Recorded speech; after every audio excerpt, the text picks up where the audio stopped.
삼국시대 백제를 출발하는 수많은 사람들과 문물들. 기나긴 항로를 따라 도착한 곳은 일본의 오사카항이다. 고대 일본에 불어닥친 거센 바람. 그것은 최초의 한류 구다라 열풍이었다.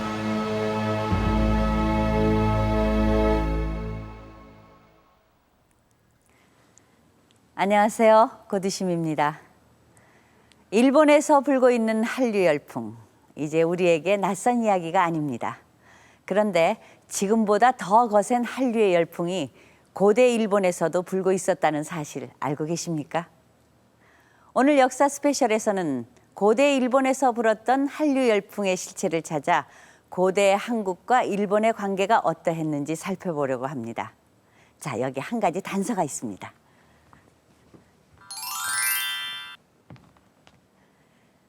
지금 이건 1098년 일본에서 제작된 일본 지도입니다. 그런데 일본 오사카에 백제주라는 지명이 보입니다. 아마 백제와 고대 일본 간에 뭔가 특별한 관계가 있었기 때문에 다른 나라의 이름을 지역의 이름으로까지 썼을 텐데요. 그런데 우리의 눈길을 끄는 것이 또 하나 있습니다. 바로 백제의 일본식 발음입니다. 구다라. 백제를 일본에서는 구다라라고 부릅니다. 그런데 아마 일본어를 배운 분들이라면 이 발음이 조금 이상하다고 느끼실 겁니다. 백제라는 한자를 일본식으로 읽으면 백을 샤쿠, 제를 사이라고 읽습니다. 그러니까 샤쿠 사이인 것이죠. 구다라라는 발음으로는 전혀 읽혀지지가 않습니다. 그렇다면 왜 일본에서 백제를 구다라라고 했을까요?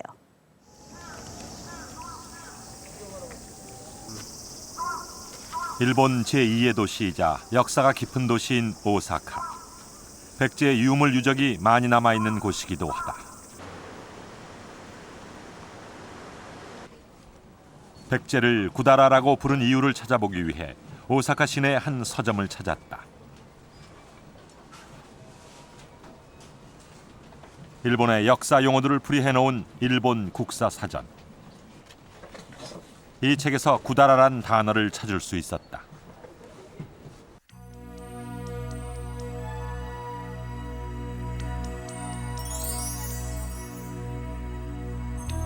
구다라의 유래는 아직 알 수 없다는 것이다. 그런데 그 다음 줄에 의미심장한 이야기가 적혀 있다.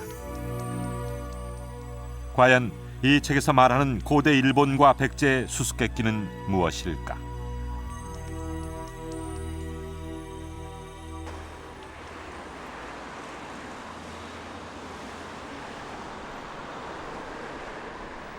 오사카에서는 지금도 백제, 즉 구다라라는 말이 널리 쓰이고 있다. 백제와 고대 일본 사이에 무언가 긴밀하고도 특별한 관계가 있었음을 상징적으로 보여주고 있는 것이다.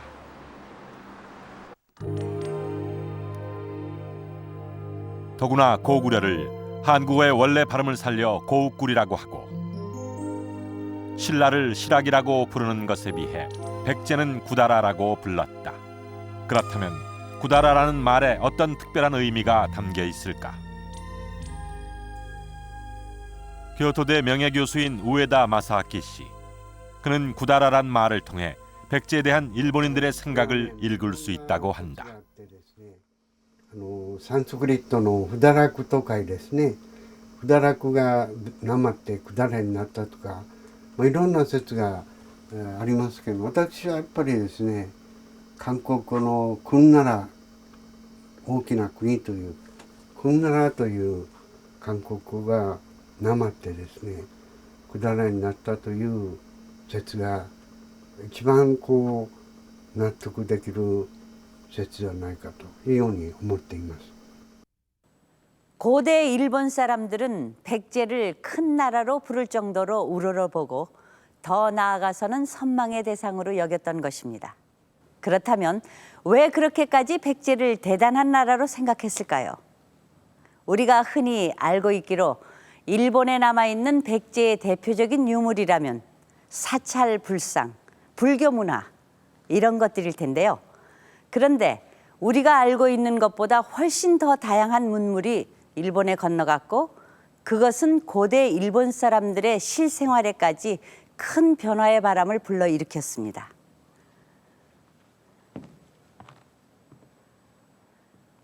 지금 이 그림은 5세기경 일본 집의 모습을 재현해 놓은 것입니다.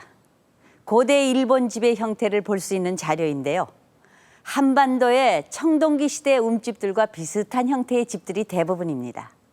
그런데 5세기 무렵 이전과는 전혀 다른 형태의 집이 마을에 등장하기 시작했습니다.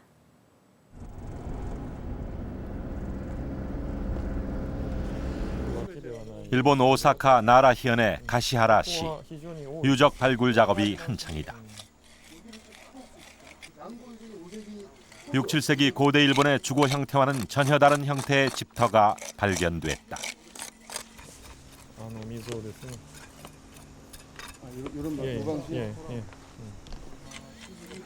사각형으로 도랑을 파고 그 도랑에 크고 작은 구멍을 뚫어 기둥을 세운 독특한 모양의 집이다. おそらくは日本にはない技術ので建てられた建物ですので、おそらくはそういう韓半島から渡来してきた人たちが建てた建物だと思います。 일본에서는 찾아볼 수 없는 독특한 건축 방식이라 10여 년 전만 해도 그 기원을 알지 못했다. 그런데 지난 96년 백제의 두 번째 수도인 공주 정지산에서 똑같은 집터가 나타났다.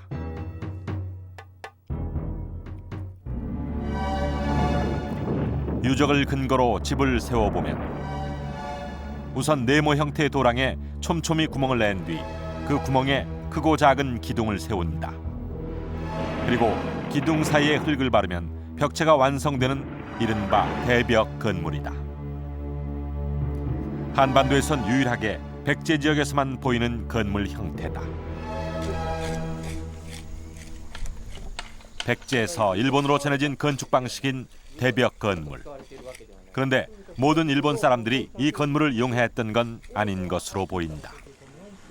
大壁建物が所属する集落では中心的位置を占める場合が多いです。中には縦穴式住居とかセットになる場合もあります。 마을 중심부에 자리한 대벽 건물. 이 건물에 거주하던 사람은 아마도 신분이 높은 사람이었을 것이다.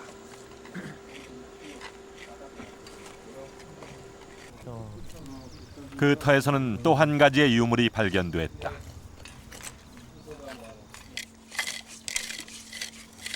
건물 안쪽으로 군데군데 박혀있는 무수한 돌들은 바로 온돌이다.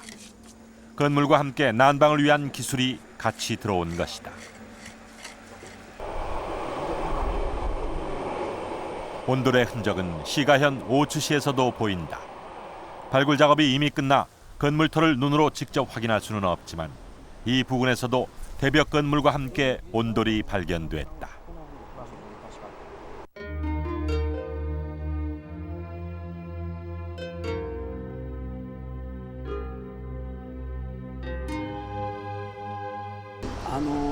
要するに発掘調査っていうのはバイパスのその路線引きだけの調査をしますので集落の全体の規模っていうのはわからないんですね。でただその時にオンドルと見られる遺構は3件出てます。 그렇다면 일본 땅의 대벽 건물과 온돌은 어떻게 전해지게 된 걸까? 처음엔 일본으로 건너간 백제계 도레인들이 백제식의 건물을 짓고 살았던 것으로 보인다.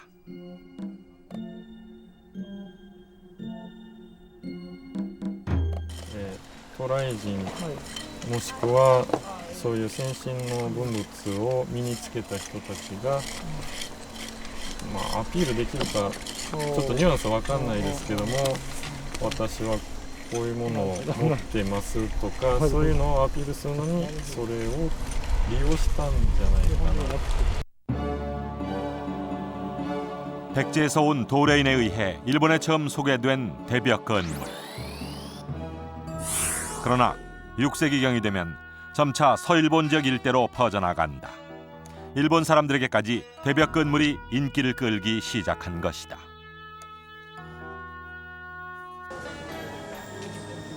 대벽 건물과 비슷한 시기에 일본에 전해져 보다 빠른 속도로 일본에 확산된 것이 부뚜막과 시루다. 서일본 지역뿐만 아니라 일본 전역에서 발견이 되고 있다. 初期の段階ではその韓国であったですね土器の技術によって作られるわけですが、それから6世紀になると日本であった伝統的な技術でそういう新しい形の土器が作られるようになった。だからそれは、単純にですね新しい文化が伝わってきただけではなくて、それが広く需要されて、調理の仕方あるいは調理の道具が大きく変化したということをですね広角的に知ることができると思います。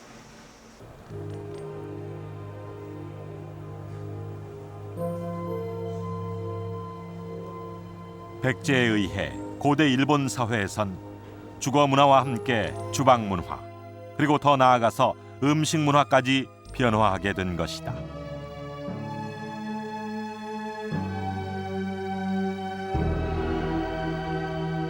그것은 분명 일본의 분 백제, 즉 구다라 바람이었다.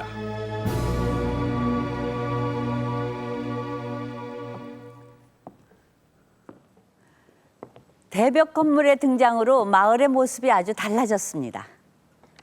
이전에는 마을 중앙에 제사를 지냈던 큰 건물을 제외하면 모든 집이 다 움집 형태의 집이었는데요. 이렇게 대벽 건물이란 새로운 형태의 집이 등장하게 된 것입니다. 더구나 겉모습만으로도 움집 형태의 집에 비해 한 단계 발전했음을 알 수 있죠. 그럼 집 안으로 들어가 볼까요?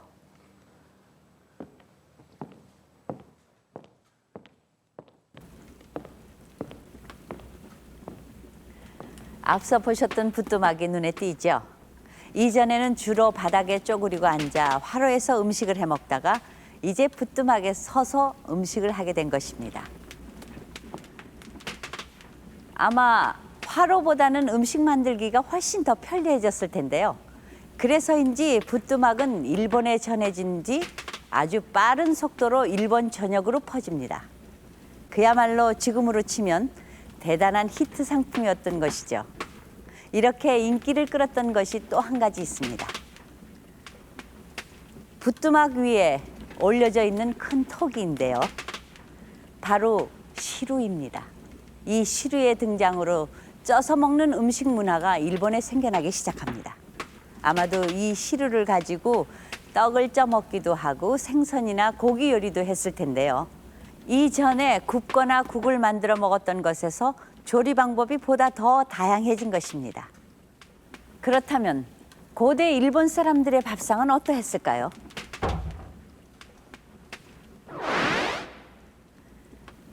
이곳은 일본 나라의 등홍경 유적에서 발견된 화장실터인데요. 재미있는 유물이 나왔습니다. 이게 뭔지 아시겠습니까? 바로 기생충 알입니다. 이 기생충 알을 통해서 고대 일본 사람들이 어떤 음식을 먹었는지 알 수 있습니다. 例えば環球虫というのは鯉やフナからですね、感染しますので、鯉やフナを、食べていたということですね。それから横川球虫という寄生虫卵が出ますと鮎ですね、鮎を食べて、鮎から感染したということになりますので鮎を食べていたなんてことが分かります。便中海中というのは通常野菜だとか飲み水ですね、そういうものから感染いたしますので、それらが感染するということは随分人口ですねが集中して汚染が進んでいたということが分かることになります。 지금 제 옆에 밥상이 전문가의 고증을 받아 차린 고대 일본 사람들의 밥상입니다. 밥도 보이고 생선도 보이죠? 아마 이런 음식들 중엔 백제에서 건너간 시루로 쪄서 만든 음식도 있었겠죠. 이렇게 백제에서 건너간 대벽 건물이며 부뚜막 시루의 유행은 일본 주거 문화와 식문화에 새로운 바람을 불러일으켰습니다. 그런데 요즘으로 치면 새로운 유행 또는 패션이라고 할 때 빼놓을 수 없는 게 바로 옷입니다. 그렇다면 그 당시 백제의 옷도 일본에 건너가지 않았을까요? 일본 고대 국가의 수도인 아스카. 이곳에 백제 옷이 일본에 전해졌음을 보여주는 중요한 유적이 있다. 아스카의 한 시골 마을에 자리하고 있는 자그마한 신사. 이곳에 옷의 신이 모셔져 있다고 한다.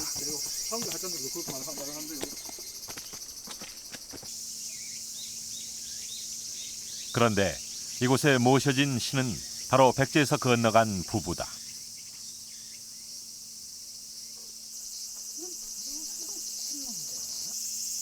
어떻게 백제 옷 만드는 기술자를 신으로까지 모시게 된 것일까?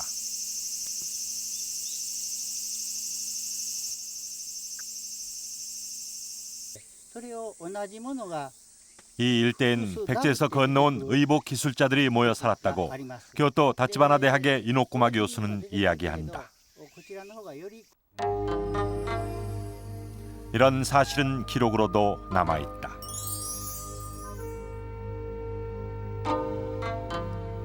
옷감을 짜고 봉제를 하는 사람들이 정착한 곳은 바로 신사가 있는 이 마을이었다.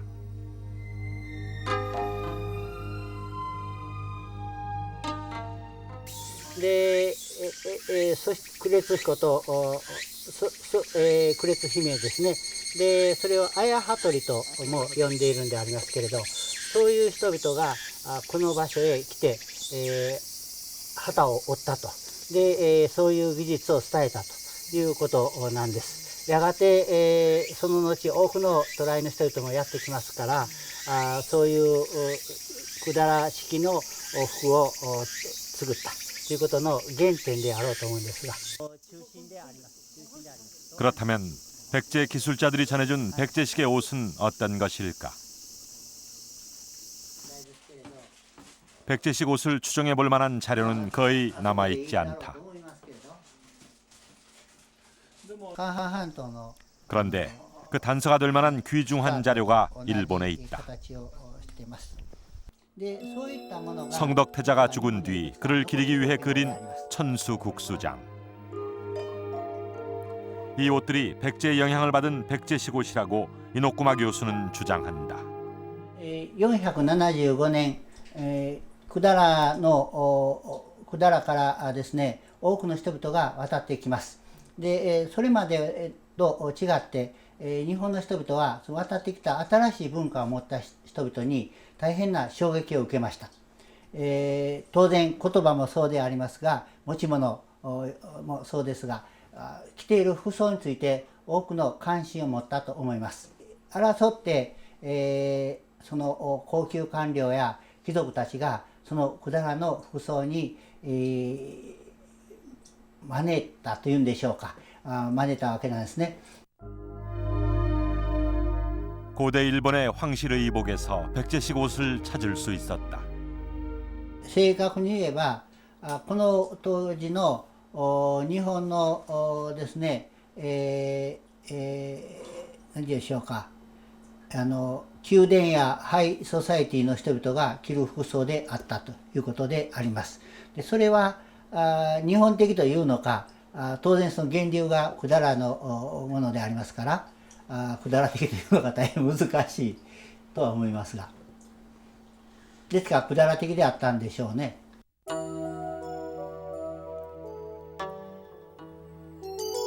옷깃을 한쪽으로 여미고 치마엔 주름을 넣기도 했으며 화려한 색으로 염색을 한 의상. 고대 일본 사람들은 상상도 할 수 없었던 새로운 패션이었다. 그럼 백제식 의복 기술이 전해지기 전 일본의 옷은 어땠을까? 중국의 난징 박물관. 6세기 초 양나라에 온 각국 사신들의 모습을 그려놓은 그림이다.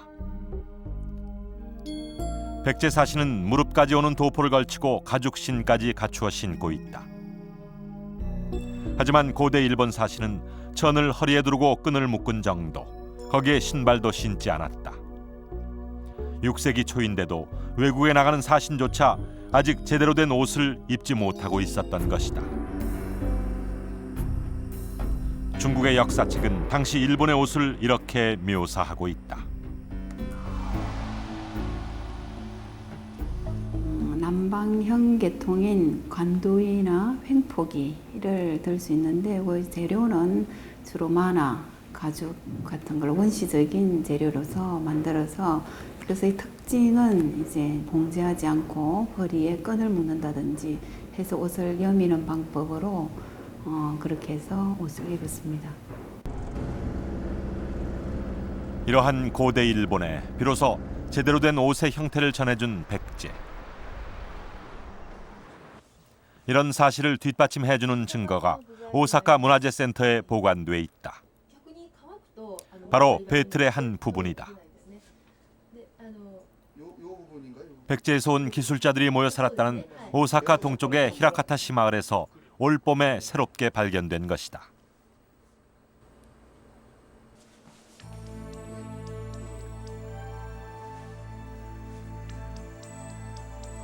아직도 시일 자국이 선명하게 남아있는 배틀은 백제에서 온 기술자들이 사용했던 것으로 보인다. 방사선 연대 측정을 한 결과 배틀이 쓰인 시기는 461년에서 533년 사이, 백제 옷이 전래됐다는 475년 기록과 일치한다. 뿐만 아니라 이 배틀 부품의 길이를 통해 어떤 종류의 배틀인지도 알 수 있다. 이 배틀로 어떤 옷을 만들었을까?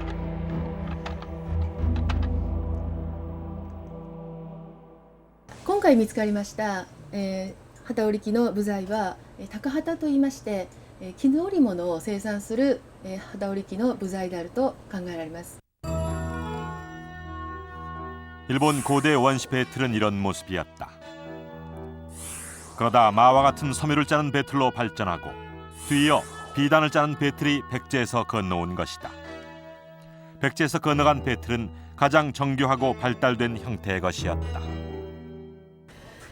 これまで、文献資料でしか確認されてませんでした、機織機の部材ですけれども、今回考古学の、現場ですね、発掘調査現場で出土したことが大変珍しくて、また貴重な製品であると言えます。 1500여 년 전 이곳에 와서 일본인들에게 새로운 유행을 전해준 백제인의 직조 기술이 한 올 한 올 그대로 남아있다.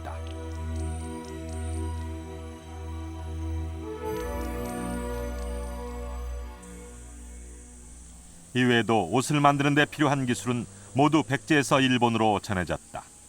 그 중에 하나인 염료 기술의 흔적이 후지노키 고분에 남아있다.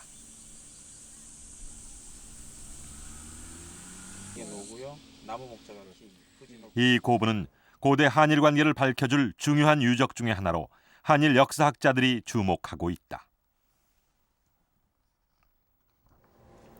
그 이유는 무덤 안에서 대거 쏟아져 나온 화려한 금동 마구들.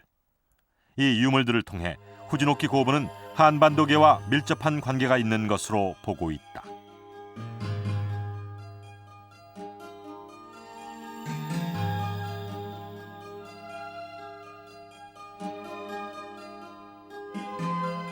그런데 이 화려한 유물들 사이에 염료 기술과 관련된 유물이 하나 발견됐다.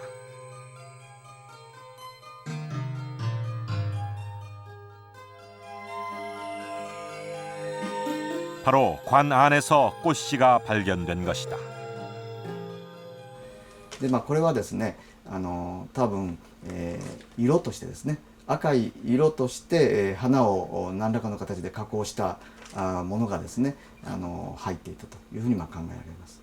で、当時はですね、紅花は染色、染め物に、使っているということになりますが、その花粉が出土するというのは、やはり6世紀の後半の遺跡から非常に少ないですけどいくつか見つかっております。だからそれも機織りの技術ですね、そういうふうなものとともにですね、日本に伝わった植物になるということになります。 백제옷에 관한 사료는 거의 남아있지 않다. 아스카에 남아있는 고송총 벽화를 비롯해 고대 일본 사람들이 남긴 그림을 통해 추정해 볼 수 있을 뿐이다.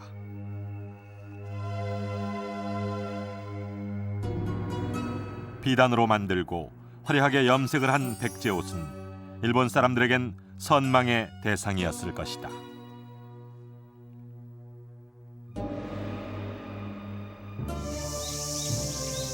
백제에서 온 의복 기술자를 신사에 모시고 참배했을 정도로 일본에게 백제의 옷은 혁명 그 자체였다.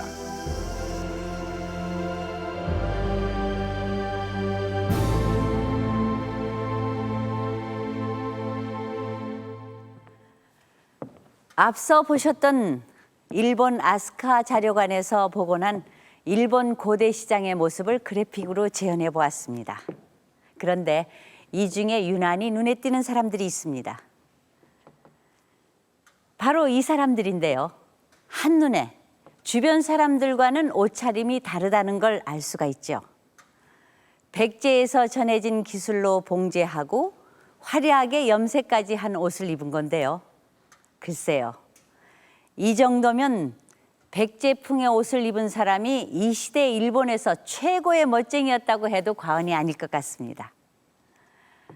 이렇게 고대 일본 사람들의 의식주 전반에 걸쳐 큰 변화를 가져다 준 백제. 그런데 이것만이 아닙니다. 여기 이 새는 앵무새입니다. 요즘도 애완용으로 기르는 분들 많으실 텐데요. 이 앵무새도 백제가 일본에 전해준 것이라고 합니다. 일본 서기에 보면 599년 백제가 앵무새 한 마리, 노새 한 마리, 양 2마리를 보냈다는 기록이 있고요. 또 657년에는 백제로부터 낙타 한 마리, 당나귀 2마리가 왔다고 되어 있습니다. 앵무새뿐만 아니라 낙타까지도 일본에 보냈다. 앵무새와 낙타는 한반도에는 서식하지 않는 동물입니다. 앵무새는 열대 지방에서 살고 낙타는 사막이나 초원지대에 사는 동물이죠. 그런데 어떻게 한반도에 없는 이런 동물들을 백제는 일본에까지 전해줄 수 있었던 것일까요? 일본 오사카의 텐노지 동물원.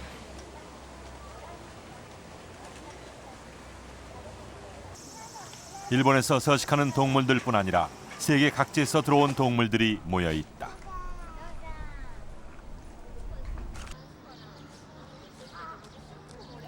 그중 백제에서 일본으로 전해주었다는 낙타. 사람들은 이 사실을 알고 있을까? 6世紀7世紀ずいぶん昔なんですけど、朝鮮半島百済の王朝が日本にラクダを贈り物として送ったってことを聞いたことありますか？ああ、ないです。若いからわからない. 나이가 젊어서今びっくりした. 아るって. 남자는 전혀 모르고 깜짝 놀랐고 여자분은 들은 분들이 있대요. 社会の授業で習った. 아, 사회과 학교 수업에서 배웠대요. 그때 그 어떤 내용을 배우셨는지. どんな内容を習われました? いただいたって. 아, 선물 받았다고 그렇게 들었대요. 실제 고대 일본에서 낙타를 비롯한 동물을 길렀던 흔적이 있다.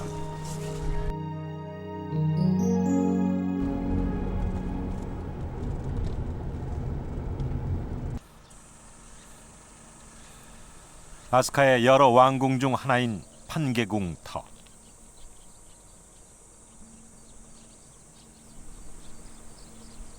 그 판개궁 옆에 넓은 터가 있는데 궁에 있던 연못터로 추정되는 곳이다.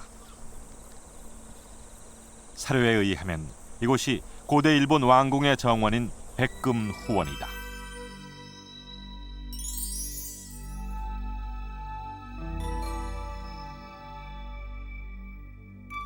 아마 이곳에서 낙타와 앵무새 같은 희귀한 동물들을 사육했을 것으로 일본 학자들은 추정하고 있다. で天武天皇の時代、日本書紀に出てくる白金公園白錦の溝のというふうに考えておりますが、中国の例を見ますとそういうふうな庭園の跡でいろいろな動物を飼っていたという記録があります。で日本書紀には韓国から当時推古天皇以降ですね、いろいろ珍しいラクダとか、珍しいオウムとかですね、珍獣、珍しい動物が運ばれてきておりますので、そういった動物たちがこの園地で飼われていた可能性があるんではないかというふうに今言われております。 백제에서 전해준 낙타와 앵무새는 일본에서는 볼 수 없었던 매우 진귀한 동물들이었다. 백제는 어떻게 한반도에 서식하지 않는 동물들을 일본에 전해줄 수 있었을까?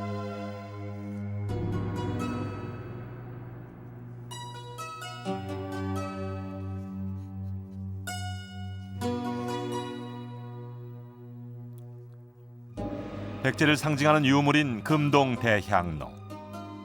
이곳에 동식물을 비롯해 백제 사람들의 모습까지 다양한 그림이 새겨져 있는데 그중 동물은 42종류가 그려져 있다. 이 중엔 백제에 서식하지 않는 동물들도 여럿 보인다. 그런데 그 표현 방식이 아주 사실적이다.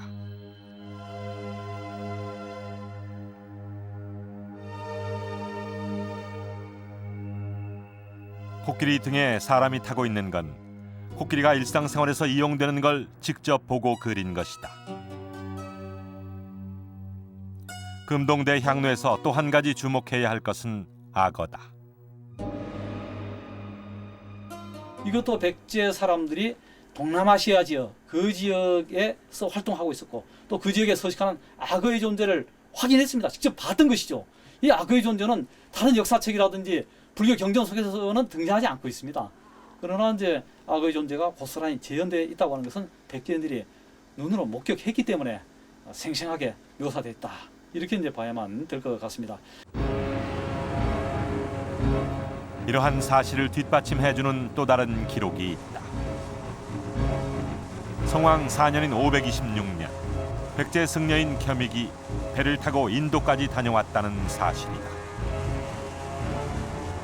이건 바로 이제 단순한 구도의 열정만 가지고서 겸익 스님이 인도에 갈 수 있는 문제는 아니라고 생각됩니다. 육로도 아니고 백길로에서 이제 갔다 갔던 것이죠. 이것은 바닷길이 열려 있어야만 되는 것이고 또 그것을 가능하게 할 수 있는 조선술, 그러니까 항해술이죠. 이런 것이 이제 전제돼야만이 가능했다. 이렇게 이제 볼 수가 있고요. 백제의 교역망을 엿볼 수 있는 기록은 일본 서기에서도 많이 발견된다. 이렇게 세계와의 교역 결과물을 백제는 일본에 전해주었다.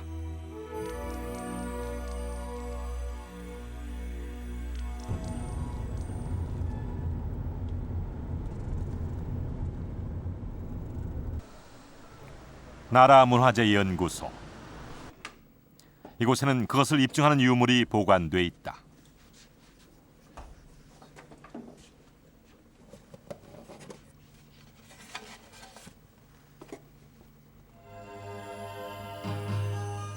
아스카지에서 출토된 화려한 유리 구슬들이 그것이다.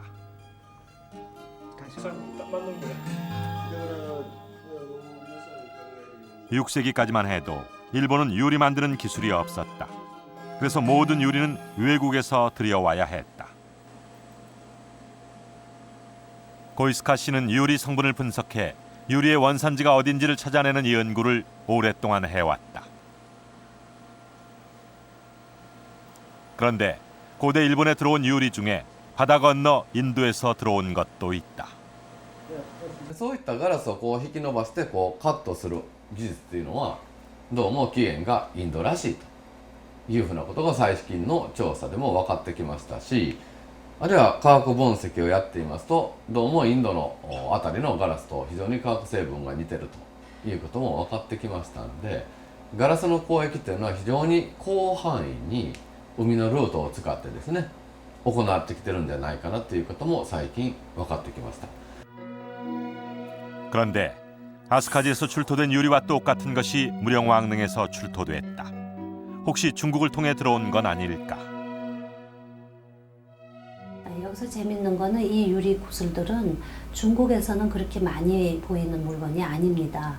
그래서 이것을 통해서 우리는 뭘 생각할 수 있냐면 이 구슬들은 인도 패시픽 유리 구슬이라고 부르는 당시 그 동남아에서 널리 교역되던 그런 구슬의 종류라고 볼 수가 있습니다. 그래서 그 실크로드 해상 루트의 교역이 서력기원 전후부터 일찍이 발달해 있었기 때문에 그러한 그 해상 교역의 한 일단이 우리나라 한반도까지도 이루고 있음을 우리가 이러한 유리 구슬들을 통해서도 알 수가 있습니다. 중국을 지나 바다 멀리 동남아시아까지 뻗어나가 교류를 했던 백제. 백제가 일본의 다양한 문물을 전해줄 수 있었던 건 백제의 우수한 교역망의 결과물이었다.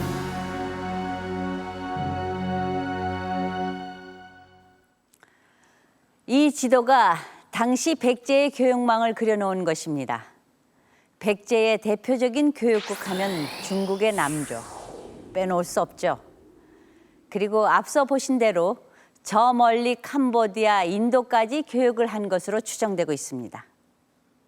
이렇게 발달된 교역망을 통해서 백제는 세계의 문물을 받아들이고 그것을 자기의 것으로 변화 발전시켜 나갔습니다.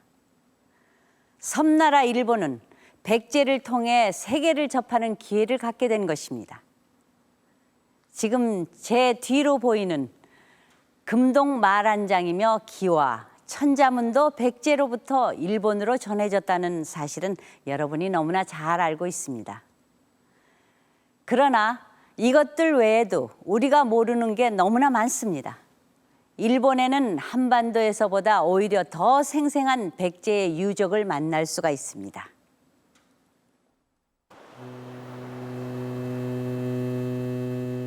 일본 최대의 무역항이자 국제관문인 오사카항. 지금도 동북아시아의 가장 큰 물류 중심지이다.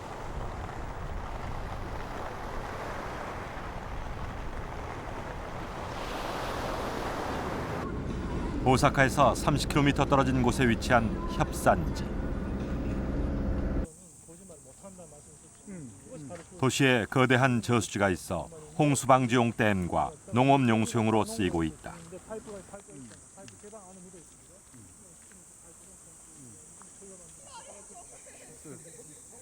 저수지는 오사카 사람들의 생명과도 같은 것이다. 이 저수지가 만들어진 건 지금으로부터 무려 1400여 년 전의 일이다. 狭山池は616年に誕生しました。で616年にですね、当時の日本古代国家が経済的な基盤、今風に言えばインフラ整備ですね。そのために作ったため池です。 흐르는 강에 제방을 쌓아 저수지를 만드는 공사는 엄청난 시간과 인력을 요구하는 대규모 토목공사다.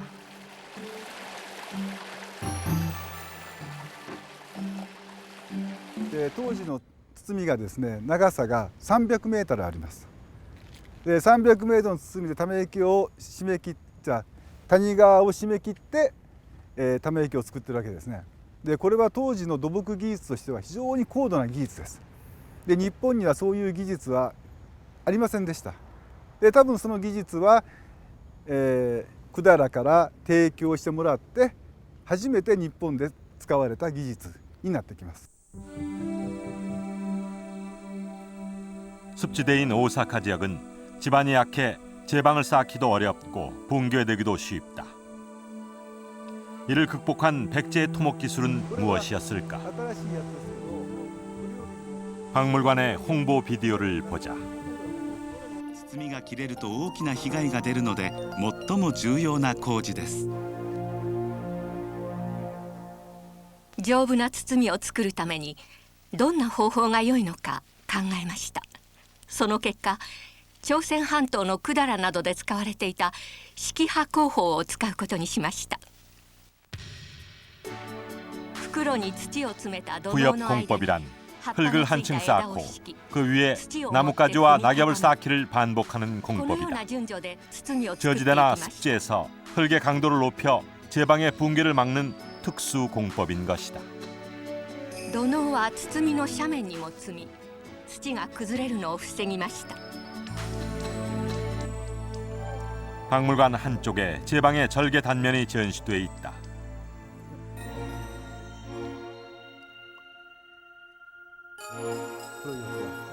절개 단면 군데군데 나뭇잎이며 잔 나뭇가지들이 선명하게 드러나 있다. 이것이 바로 백제에서 건너온 고도의 토목 기술인 부엽 공법이라는 것이다.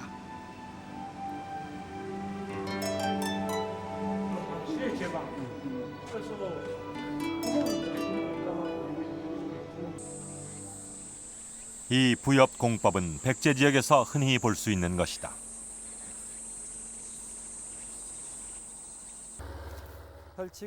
부여의 수도성인 나성을 쌓을 때 부엽 공법을 이용했다.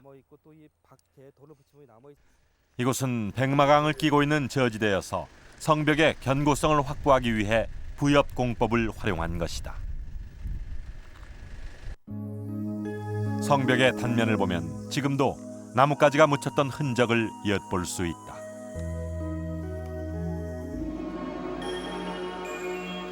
부엽 공법은 2세기 무렵부터 활용된 백제의 특수한 토목 기술이었다. 저는 백제에서는 풍납성부터 일단 그것이 보이기 시작하고 이 사비 나성에서는 그 저지대 부분에 그러한 그 기법을 사용해서 쌓은 것이 아주 정연하게 쌓은 것이 기초 부분에서 하게 되었습니다. 그리고 그것이 일본에서는 그 사야메케라든지 그러한 그 일본의 고대 그 제방의 축조 기법에 그대로 응용이 되었던 것 같습니다.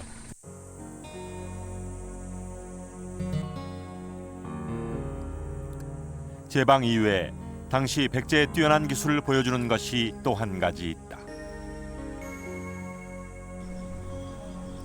저수지에 저장된 물을 인근 마을로 보내주는 지하 수로다.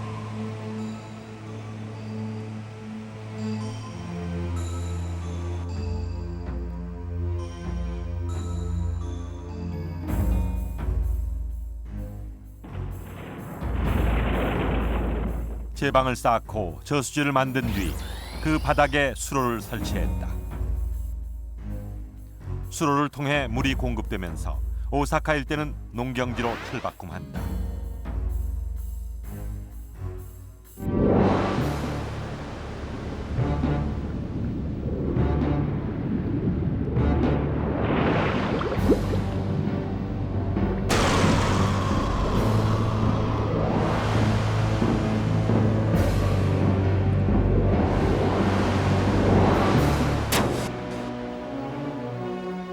안정적 농업용수가 확보되자 일대는 농경지로 변하고 도시가 들어서기 시작한다.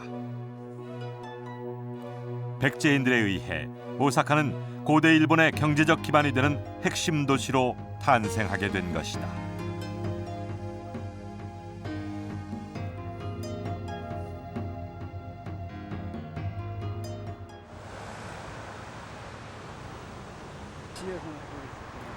백제인이 아니었다면 현재와 같은 이런 도시의 모습은 존재하지 않았을지도 모른다. いやそれはないですね。ないです。ですからこうですからで616年に作られた以降ですね、狭山駅はずっと使われています。で約現在から見れば1400年間も使われているわけですね。ということはこの大阪狭山駅のあるこの付近一帯の生活っていうのはその日本と百済の関係があってこそ初めて、実現し得た景観ということなんですね。 1400여 년 전 백제인이 만든 거대한 저수지. 그것은 오늘날 오사카라는 일본 제2의 도시의 기초가 됐다. 오늘날 일본의 국제 관문인 오사카의 도시 기반이 백제인들에 의해서 마련되었다는 사실은 놀라운 일입니다. 5세기 이후 백제인들이 일본으로 대거 이동하게 되면서 일본 고대 국가의 탄생지인 아스카가 있는 이곳 오사카 일대에 백제인들이 집중적으로 거주하게 됩니다. 이것은 단순한 기술과 문화의 전수 이상의 의미를 가집니다. 바로 일본 고대 국가 형성에 백제가 결정적인 역할을 했다는 증거입니다. 자, 그러면 일본 고대 국가의 중심지로 가보겠습니다.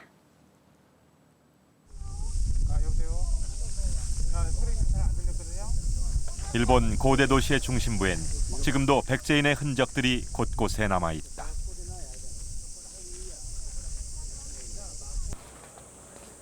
동양 최대 불상을 가지고 있는 동대사. 사찰 건축에서부터 대불에 금을 입히는 작업까지 백제인들의 기술력이 동원됐던 절이다. 일본 최초의 절인 아스카사 역시 백제의 지원을 받아 지어진 절이다. 일본의 소가시 세력이 사찰을 지으려 하자 백제에서 불사리와 함께 승려, 사공, 와박사 등 새로운 기술과 지식을 지닌 사람을 보냈다. 이곳은 탑이 있던 자리다.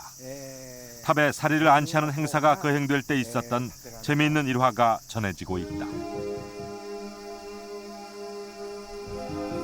이 사찰을 지은 소가씨가 100여 명의 사람들과 함께 백제 옷을 입고 식을 거행했다는 것이다. それは、蘇我の馬子のお家がこの南の方の石舞台古墳の近くにあります。そこからその100人の人々が、百済の服装を着て、そして百済の頭の髪を結って皆さん行列してここまでそのぶっしゃりを運んできて、そしてこの地下の柱石のとこに収めたんです。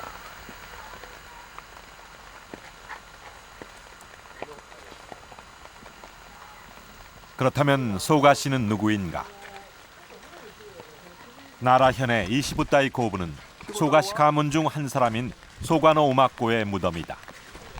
무덤의 규모만으로도 그의 권력을 짐작할 수 있는데 천황을 3번이나 교체했던 당대 최고의 권력가였다. 그런데 이러한 소가씨가 백제계의 인물로 알려져 있다.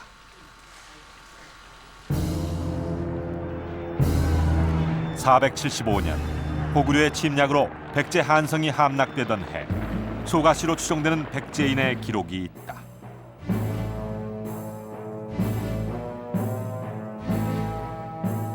목현만치라는 인물이 남쪽으로 내려간다는 것이다.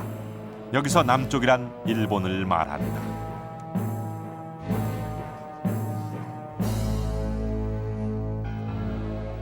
같은 시기 일본 서기에 비슷한 이름의 인물이 등장한다. 목만치. 그리고 소가만치라는 이름이 등장한다. 이들은 같은 인물일까?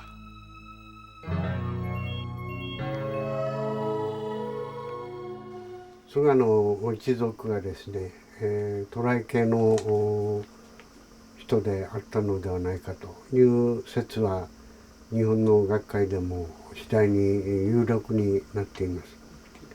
で、蘇我の一番古い祖先の一人でありますが、蘇我の町ですね。この町が渡来系の人であったのではないかというように考えられているんですが、稲目、さらに蝦夷、そして、イルカというように蘇我氏の一族は続いていきますけれども、蝦夷のお父さんの馬子という人がですね、当時の政界で異常な実力を発揮するわけですね。 백제인이었던 소가씨가 어떻게 일본 최고의 권력자가 될 수 있었을까?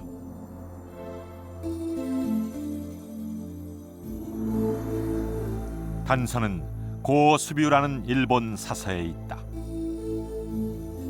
여기서 삼장의 건교란 일본 정부의 창고 관리자를 의미하는 것이다. 소가씨가 맡았던 것으로 추정되는 창고터가 난이와 궁토 옆에 있다.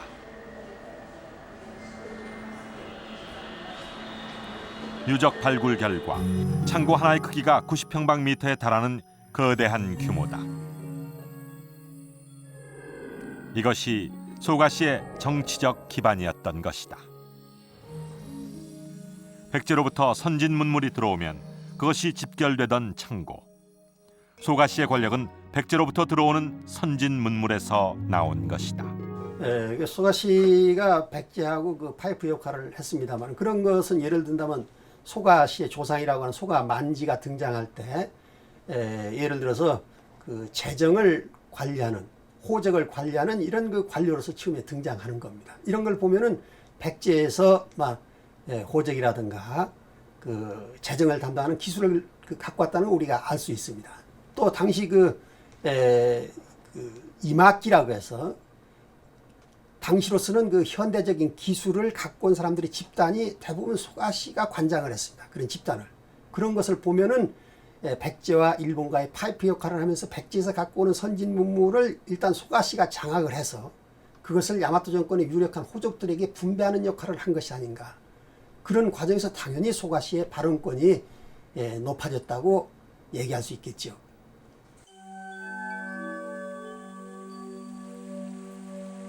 (1999년) 나라에서는 대규모의 발굴이 있었다. 지금은 연못가로 비어내 있는 이곳에서 고대 일본과 백제와의 관계를 결정적으로 보여주는 유적이 나온 것이다. 이곳에선 아스카 시대의 대규모 절터가 발견됐다.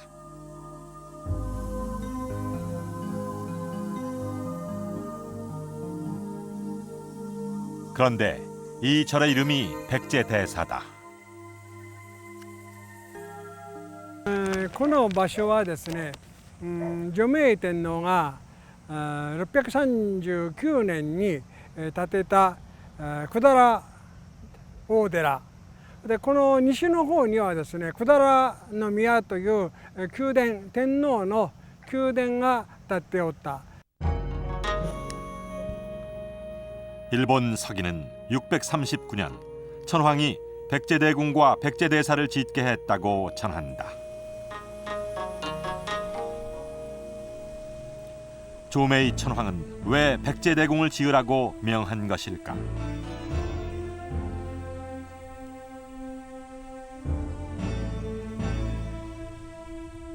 다시 일본 서기를 보자. 천황은 그로부터 1년 뒤 백제대궁으로 거처를 옮긴다. 천황이 스스로 머물렀던 모든 곳에 백제라는 이름을 붙인 것이다. やっぱり百済という地域にですね、名前のある地域ですね、場所に大きなお寺を当時の朝廷が大王の命令で建てるわけですから、それは百済というものに対して大変な憧れとですね、魅力を持っていたと感じていたというように考えられると思いますね。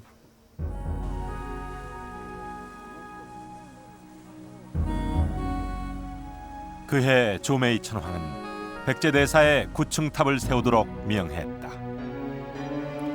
발굴 당시 탑의 기단 너비로 보아 구층탑의 높이는 80m가 넘을 것으로 추정된다.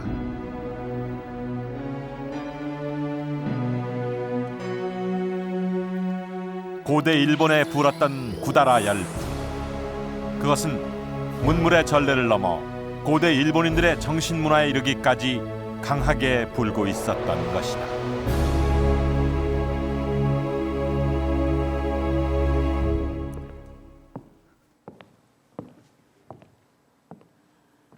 정말 높고 웅장하죠.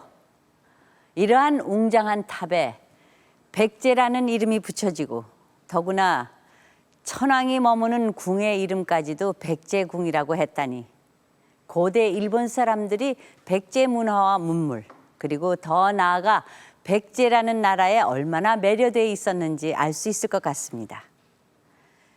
그러니 백제를 그냥 일본식 발음으로 부르거나 고구려 신라처럼 한국 발음을 그대로 살려 부르지 않고 특별히 구다라, 즉 큰 나라라고 불렀던 것입니다. 백제를 동경하고 백제 것을 최고로 여기고 그래서 백제를 큰 나라라고 생각한 고대 일본.